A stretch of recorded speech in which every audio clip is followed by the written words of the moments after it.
Photoshop offers several ways of transforming an object. In this case, let's explore puppet warp. I've prepped the image by cutting out the elephant over the background, and I did this using the quick selection tool and then content-aware fill to replace the background pixels. You'll explore those other techniques in other movies. With the object selected, I could choose Edit, Puppet Warp.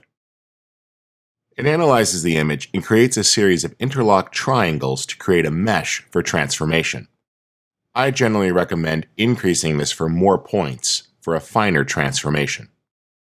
You now add pins to define the warp.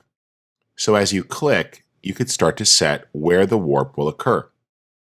And I'll generally take advantage here of putting some pins to hold things down. Pins allow you to adjust the depth as well as the position of an object. So there we go. And what I'm going to do is a quick transformation.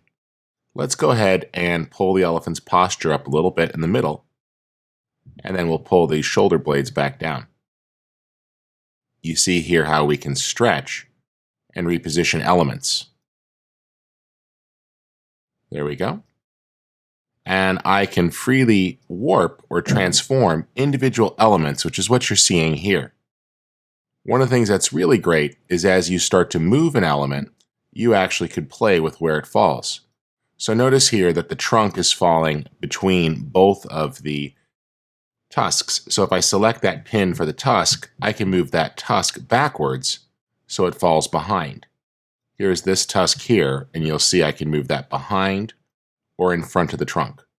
So a very flexible engine for distortion, and you'll find it useful as you touch up photos or need to move things around to get the type of object that you need. When done, just click the commit button and it will temporarily let go and then apply the transformation. And there you have it, the puppet warp.